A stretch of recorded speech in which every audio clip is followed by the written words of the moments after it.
You have big dreams of losing weight and creating a healthy, joyful life. But you find yourself craving sugar, caught up in what the scale says, and diet hopping. Dieting is the old way of losing weight. And the good news is I'm going to give you a new way of eating so you can ditch diets for good and build a healthy relationship with real food. My name is Megan Olson, certified nutrition practitioner, creator of Skinny Fitalicious, and your host of the Dish on Diets show.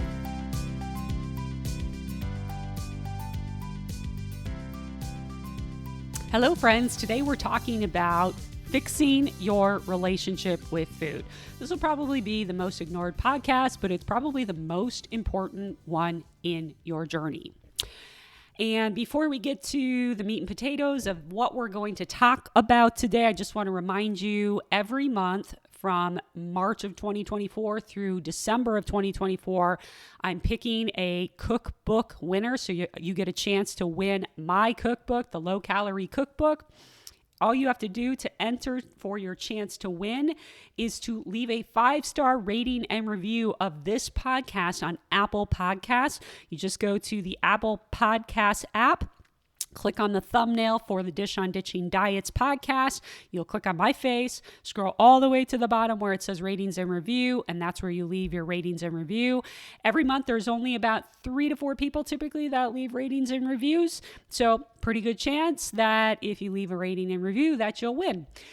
So anyways, appreciate all the reviews and ratings that you guys have left so far. I love reading through them. And I love that so much of the topics that we're talking about have been helping so many of you. Okay, so let's dive into today's topics. This is probably one of the most important parts of anyone's weight loss journey because you cannot lose weight permanently forever if you don't have a good relationship with food.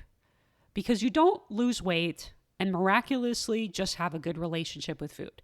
In fact, trying to count calories, trying to count macros, or trying to do calorie counting more, willpowering more, cutting out foods more, fasting more, cutting carbs, or whatever things we're doing these days, it's actually going to worsen and worsen your relationship with food. So the more that you avoid taking care of your relationship with food and you keep dieting, the more you're actually going to exacerbate this problem, okay? And I think a lot of women, just the fact that I have coached, thousands of women over the last 10 years, I think a lot of women are sort of in denial that they have a bad relationship with food or they don't realize it because a lot of this does come out in coaching. And I see this with people. They're like, oh no, my relationship with food is totally fine. I just need to lose weight. And I'm like, well, if you've lost weight and regained it over and over again, something deeper is going on. Something's going on here. And that's an opportunity to dig in.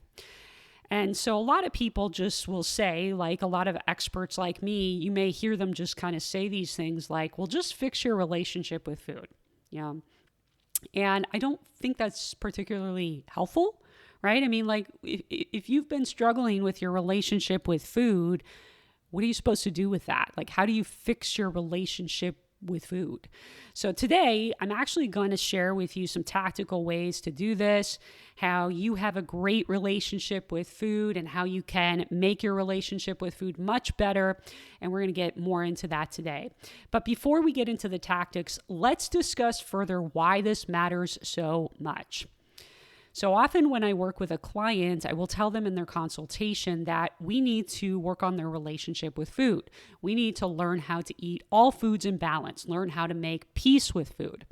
And then inevitably by the second or third coaching call, somewhere down the line, I remind them of this because they start to complain, I haven't lost weight yet. They're like, yeah, I want a good relationship with food. Yeah, I want to have good, healthy habits. But when do I get to lose weight? When are we going to work on the weight loss part? When is the weight loss happening? When am I going to do that? That's the part I want. I want the weight loss. And I'm like, no, you don't understand. You don't have a good foundation to your house. And you need a good foundation to your house before you can lose weight. Good habits, good mindset, good relationship with food. That's what a good foundation means. And a lot of my clients are like, yeah, I get it, but I have this vacation in 2 months and I want to wear a bathing suit, or I have my daughter's wedding next month. How do I lose weight right now? I have this graduation coming up and I want to be in the pictures and feel good about myself. How do I lose weight right now? I got to lose weight right now. I'm going to tell you right now, if this is you, this is a death trap. One of the most important things you need to do in your journey is to stop thinking that somehow you can bypass the inner work needed to get you to lose weight and keep it off until you're 85 years old. This is like you being in third grade and complaining that you're not a sophomore in high school driving a car. You can't bypass this work. And if you try to, weight's just going to come back. And I see a lot of people trying to bypass this work. So if you do not have a great foundation to your house, you can literally kiss your weight loss goals goodbye. Food is more than fuel and nutrients, guys. There's nothing that aggravates me more than when people on social media are saying, food is just fuel. Or they're kind of standing around in these grocery stores and they're like, don't eat any of these foods. All these foods are bad. This annoys me to no end.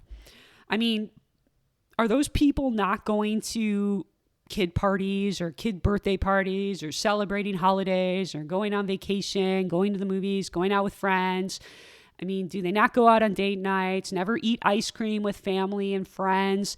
I mean, people who say food is just fuel or go around a grocery store scaring people about all the foods that you shouldn't be eating are not helping people, in my opinion, because that doesn't translate to real life. Food is also meant to be enjoyed.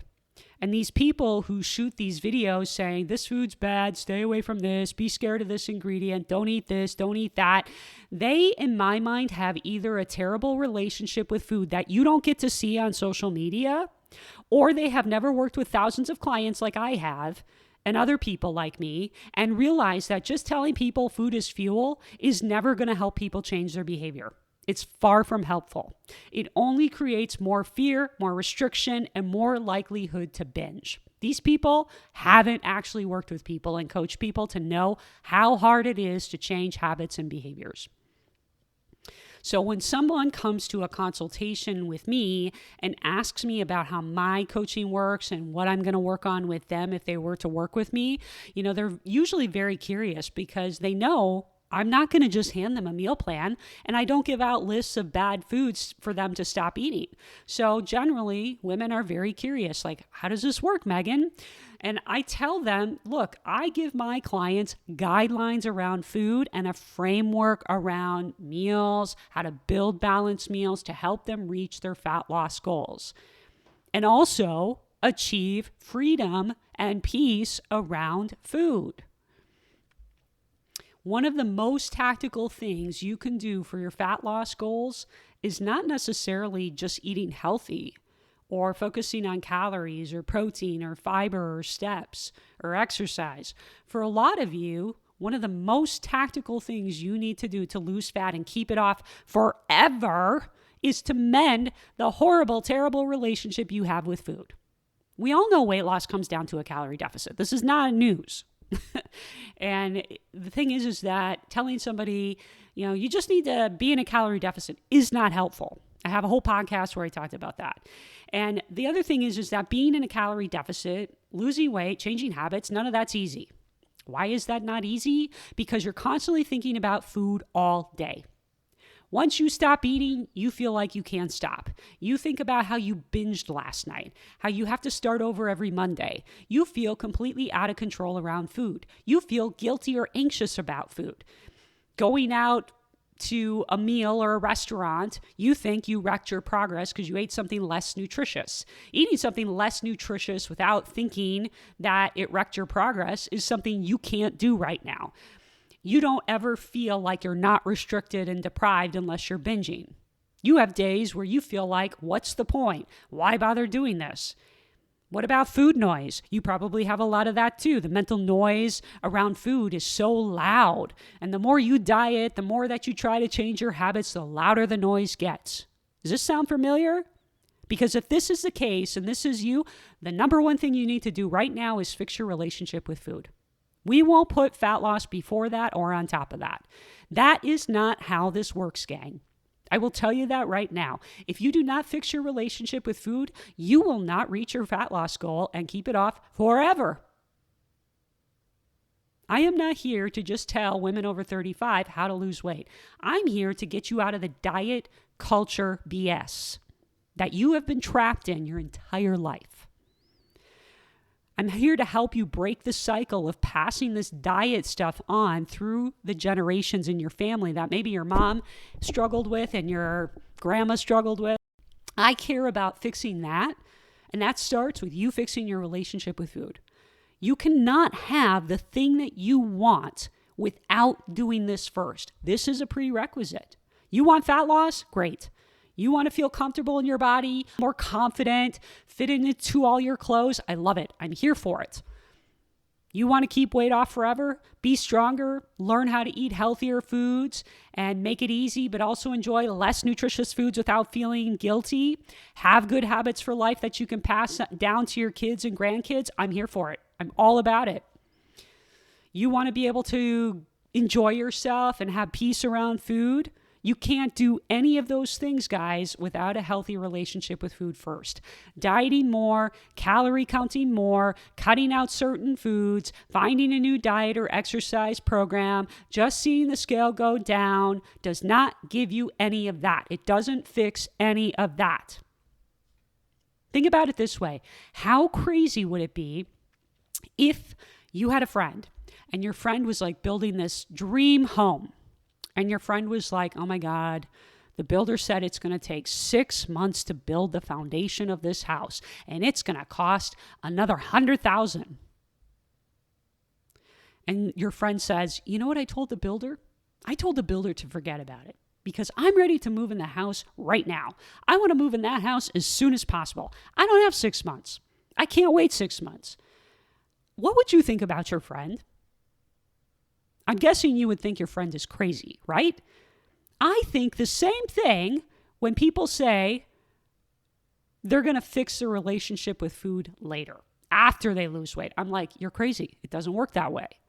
Why? Because you know, without a foundation to your house, whatever structure you put up for that house, it's going to crumble. It's just a matter of time. And it's no different in your weight loss journey. That's why I know when someone says, but I want to lose weight, they're going to have the same problems down the road. I think a lot of women logically know they need to fix their relationship with food first, but they mentally can't accept it. They're like, no, Megan, but you don't understand. I want to be fitting in my bathing suit in 2 months. My daughter's wedding is coming up. I want to be in the picture. My son, he's got this graduation and we have these family pictures. I got to lose weight now. I'll learn to fix my relationship with food later. I'll learn to regulate my emotions and stress later. I'll learn how to set healthy boundaries with work, family, and social media later. I'll figure out how to ask others for help later. Truthfully, I'm sitting here like, no. That's not how it works. It's not going to work. This is exactly why you're struggling. This is why weight keeps coming back. This is why you have to fix the inside before you do the outside. Your inner work has to happen first. Your relationship with food, your coping mechanisms, your subconscious habits, your sabotaging thoughts, these things have to come before the outer stuff happens. Outer work without the inner work doesn't work. I've said this since day one of this podcast. Mindset is everything, and it's the missing ingredient for anyone who's been struggling in their journey to keep weight off permanently. And when I say this word mindset, it encompasses your relationship with food as part of that. Because without fixing your relationship with food, you will never lose weight and keep it off forever. I guarantee it. So, again, food is more than fuel. We have food involved with every aspect of our lives. We celebrate with food for like birthdays, graduations, holidays, anniversaries. You go on vacation with a friend. You go out to celebrate somebody getting a promotion at work. I mean, food is literally in every area of our life. We can't just cut it out like we could drugs and alcohol. And we can't just view it as just nutrients, because it's not just nutrients. Food is also meant for socialization, enjoyment, bringing people together and connecting. So you can't just say, like, I'm going to cut out all the food, or I'm going to cut out all the bad food, or I'm going to cut out all the sugar, all the processed foods. I mean, what's going to happen when your kid has a birthday cake, or you have date night, or lunch out with your girlfriends, or vacation, or you have to get fast food because you drove home from work, picked up the kids from school, and went right to baseball practice? I mean, we just can't cut everything out. It's not practical. And these people who stand in grocery stores saying, here's all the bad foods, don't eat these foods, blah, blah, blah, blah, blah. I mean, I feel like they have like such a terrible perspective. I know they've never worked with a real person in real life, and they've never probably struggled with food a day in their life. A lot of us have this all or nothing mentality around food. I can't be healthy and still eat less nutritious foods. Except here's the thing. Both these things can be true and coexist. It's not you either eat only healthy foods or you eat all unhealthy foods. It's you eat healthy foods and you can enjoy less nutrient-dense foods too. Food is nuanced. And the goal isn't to cut things out and eat like a clean eating robot. The goal is to land in the middle ground that works for you, where you have a guilt-free relationship with food. You enjoy food. You feel healthy. You are a great example to your kids and are able to still lose some body fat. Be content with your body. Be confident. Have your clothes fit and just feel at peace. There is a world where you can have all this. The problem is most people are all or nothing. They've never lived in the middle. They're either all nutrition and health or nothing, where they binge and eat several days a week, obsess about food, obsess about dieting and exercising. So the brain has literally no experience in the middle. So of course it feels really hard, and it seems like there's no way that could ever work. The thing is that your brain craves what's most familiar. So if you've never experienced the middle ground, it's going to feel hard. It's going to take time for your brain to learn the middle ground and adapt. Your brain will question everything. I don't know if I'm doing this right. This can't be right. I'm eating pizza with my family on a Friday night. No way I can lose weight like this. I shouldn't be eating pizza. I'm probably going to see 5 pounds up tomorrow on the scale. Your brain is so used to restriction, so it will try to pull you back to that place of comfort, of restriction, because that's what you've always known. And this is what I have to work honestly with clients a lot on. Helping them feel more at ease about their choices, less guilt around food, and finding the middle ground that works for them, because it's different for everybody. Now listen, if you have a poor relationship with food, you are just not ready for weight loss yet. I know you want to lose weight now. I know you're desperate to get out of this place where you don't like how you feel. I know you hate the way you look in the mirror.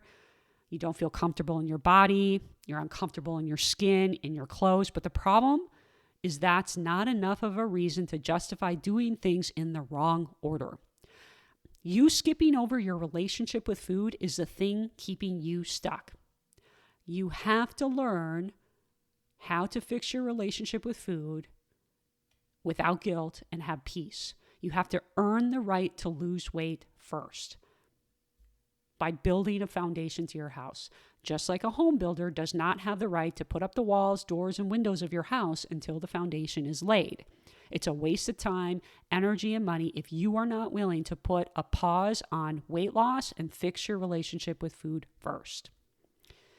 And also, your identity has to change in this process.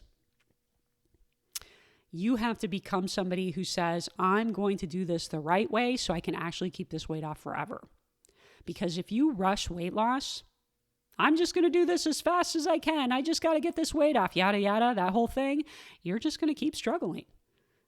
You will be 85 years old realizing that you fought the same 20, 30 pounds for years. So if you have not fixed your relationship with food yet, you are not ready for weight loss yet.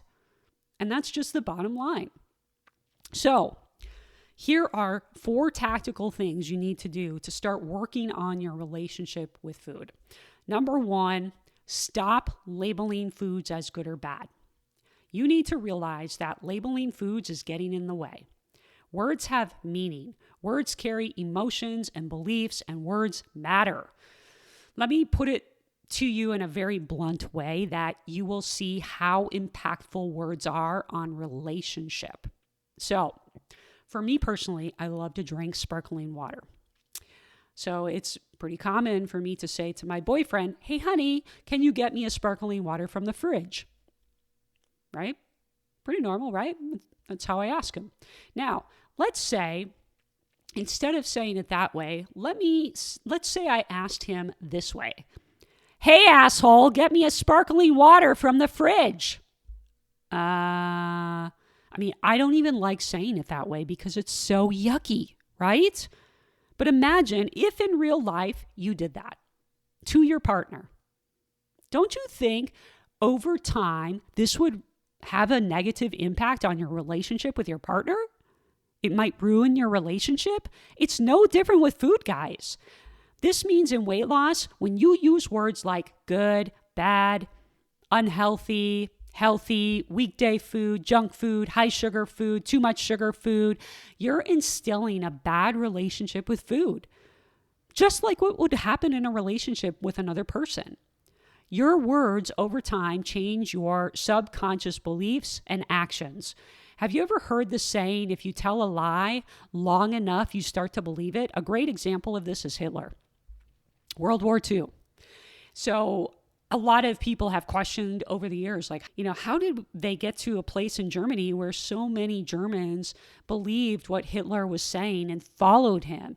It wasn't just because they were like scared of him and that kind of thing. It was like literally he brainwashed them. He brainwashed many Germans into believing that Jews were bad. And there have been numerous psychologists who have analyzed what happened during World War II with Hitler and have said how so many people truly thought Jews were awful because Hitler just kept repeating this message over and over and over again until people believed it. If you say the same thing over and over again, you are going to believe it, even if it's not scientifically true or factually true. So start auditing your vocabulary around food. Stop saying, that's a good food. That's a bad food. That's fattening. That's healthy. That's unhealthy. Pay attention to how you speak about food. Nothing is inherently bad. Water is healthy, but you can drink too much water. If you drink too much water, you will deplete your potassium and electrolytes and end up in the hospital. You can also drown from water. So too much of a good thing can be a bad thing. I see clients all the time who are eating all healthy foods, almost no processed foods, but they're overweight. Why? Because they're eating too many calories. So just because something is healthy doesn't mean it's not negatively impacting your health, especially if you're eating too many calories. You can still overeat calories on healthy foods. You have to understand that labeling foods like this is going to keep you stuck in this disordered pattern. It's keeping you trapped in a diet jail. These are all the fat-free foods. These are all the skinny foods. These are all the guilt-free foods. Stop. All foods can fit. All foods can fit. This has to stop now. So that's number 1. Number 2, change your beliefs. This is something I actually have in my program that I work on with clients. I have some activities that I work on with them specifically around their beliefs. And what I mean by this is stop believing a certain food store is fat or that a certain food group makes you fat. Not a single food is inherently bad, and not a single food group is bad or makes you fat at all. I shared actually recently a video on social media, on my Facebook, Instagram, TikTok, and the video that I shared, I said, carbs are not why you're fat. And the comments were crazy. And the comments really just show how disordered people think about food and how misinformed people are. One woman said, "We all know carbs break down into sugar and create fat." And I told her, "You're misinformed. That is not factually true. That is not what happens. Sugar is an energy source and will not automatically layer on fat in your body unless you are in a calorie surplus. That's just not how it works. It's not like you eat carbs and suddenly, oh my gosh, they become sugar and sugar becomes fat. That is not how it works. I also had a guy on my TikTok tell me carbs fly through your bloodstream and create fat. I was like, wow, carbs can fly? That's new to me. I mean, again, carbs don't automatically create fat without a calorie surplus. And a few women commented and said, well, I just can't stop eating carbs when I start. And I said, well, okay, are you eating the right amount of protein and fiber? Because I guarantee if you were, that wouldn't be as much of a problem. The thing is, a lot of the carbs people are referring to here are snack foods, right? And things like chocolate, candy, ice cream, chips, pizza. These foods, the majority of the calories are coming from fat. Fat has 9 calories per gram. Carbs and protein have 4 calories per gram. If you read the back of the food labels on these types of food and you actually do the math, you multiply 9 times the fat content and compare it to the calories, you will find the majority of the calories in these snack foods that you binge on are high in fat. Carbs are not the problem.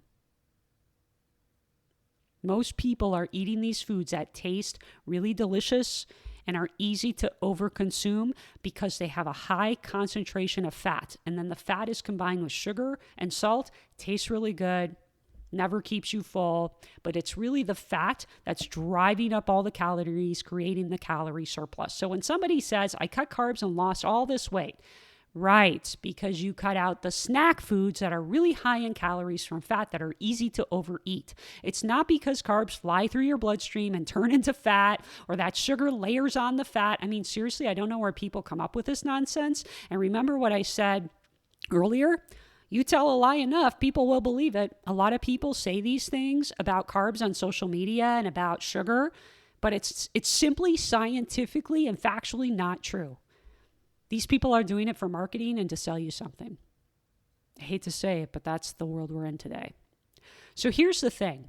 The dose is what makes a food lethal. You've probably had a headache before and taken aspirin, right? What did you do? Take 1 or 2 aspirins maybe to alleviate the headache? Why didn't you take the whole bottle of aspirin? Why not? I mean, aspirin's good for you, right? It alleviates a headache. Why don't you just take the whole bottle? What would happen if you took an entire bottle of aspirin? You'd probably get really, really sick or die, right? But you take 1 or 2 aspirins, you're fine. 1 or 2 aspirins is fine. 200 aspirins, probably bad. In both scenarios, it's aspirin. So aspirin is good or bad. What is it? Is it good for you or bad for you? Well, it depends on how you use it. Same thing with food. Depends how you use it. That's why it's really not helpful for you to keep classifying something as good or bad. Now let's talk about pizza. You say pizza's bad? At what point is it bad? Is a whole pizza bad? Half of a pizza bad? 4 slices bad? 2 slices bad? 1 slice bad? What about 1 bite of pizza? I mean, at what point is pizza bad? This is exactly why no food is good or bad, gang. Yes, some foods have higher nutrients in them, but it doesn't make them calorie-free. It doesn't mean that they're a free-for-all. Formaldehyde is toxic to humans and can cause serious health problems if you ingest a lot of it.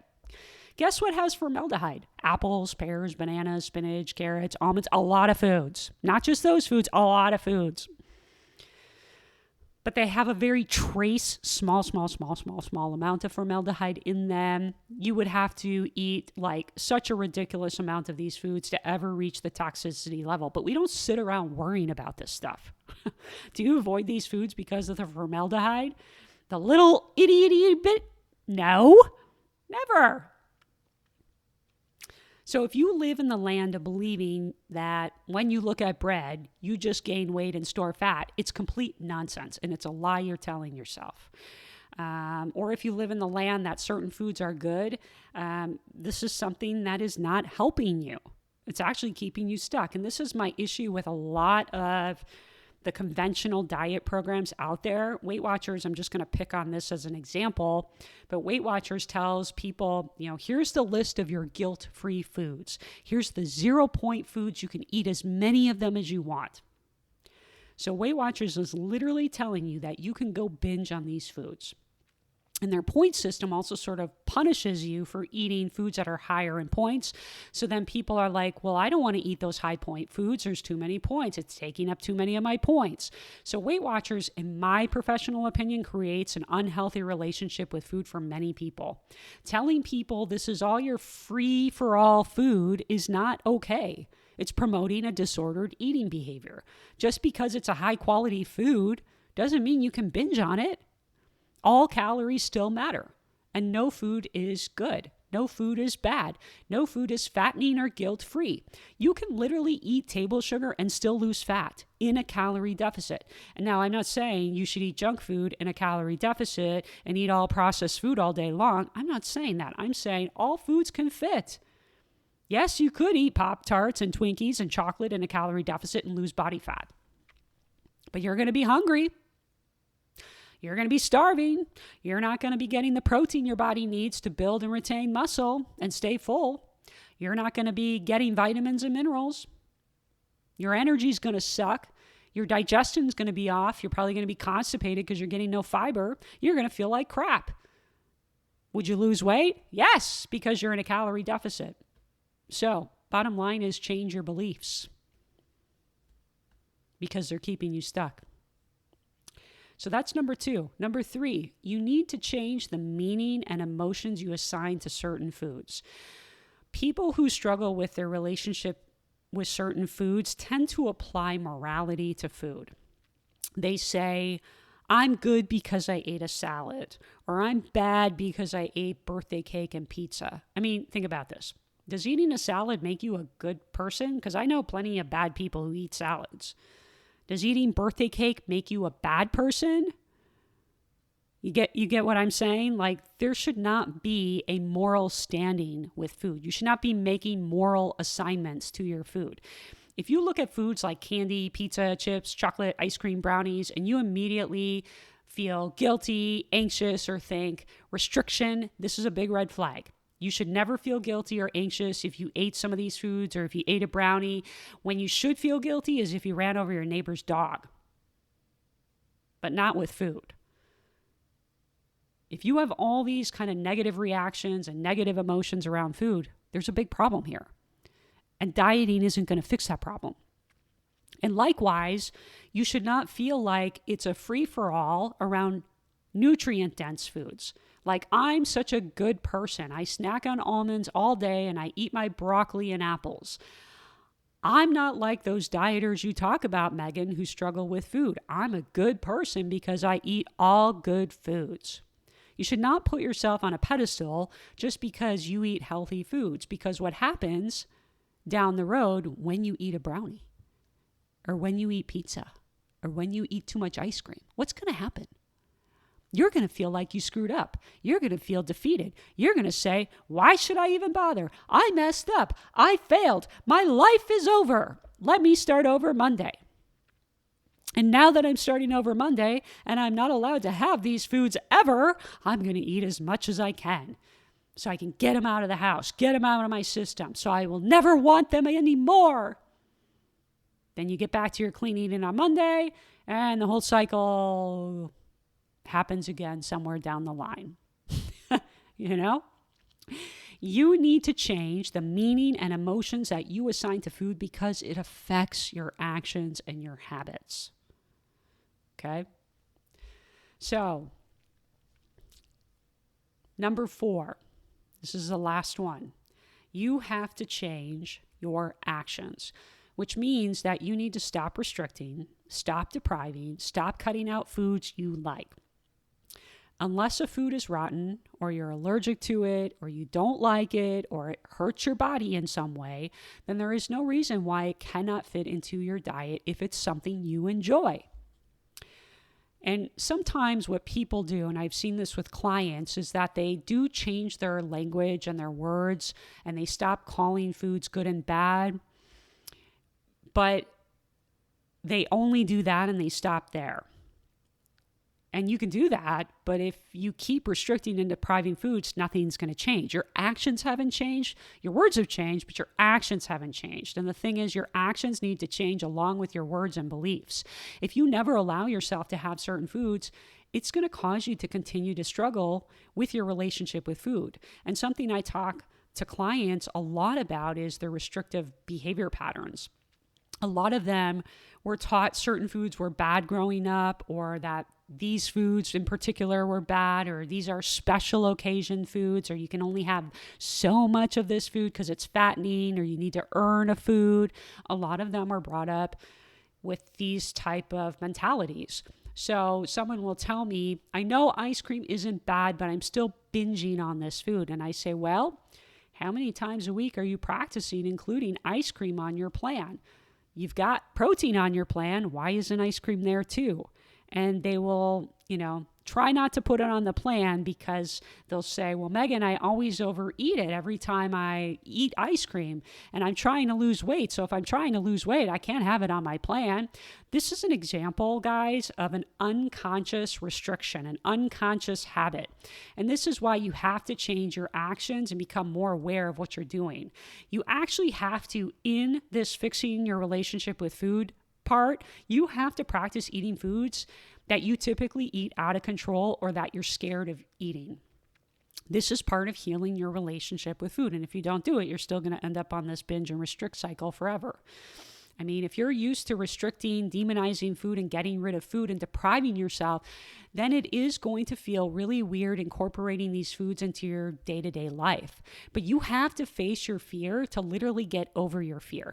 If you've always restricted, you may logically hear and understand what I'm saying, but your brain won't buy into what I'm saying because it's used to your old way. It's comfortable with your own way. That means you have to go out of your way to purposefully eat the foods that you're scared of and practicing eating them. And I know what some of you are thinking, but Megan, once I start, I can't stop. You don't understand. I can't just have 1 or 2 cookies. I can't just have 1 brownie and walk away. So there's a concept I work on with my clients called the gas station method. And it's very helpful for those who tend to overeat and binge. My client Deb actually talked about her chocolate addiction in her podcast that she did a few years ago, and I'll link it in the show notes for you.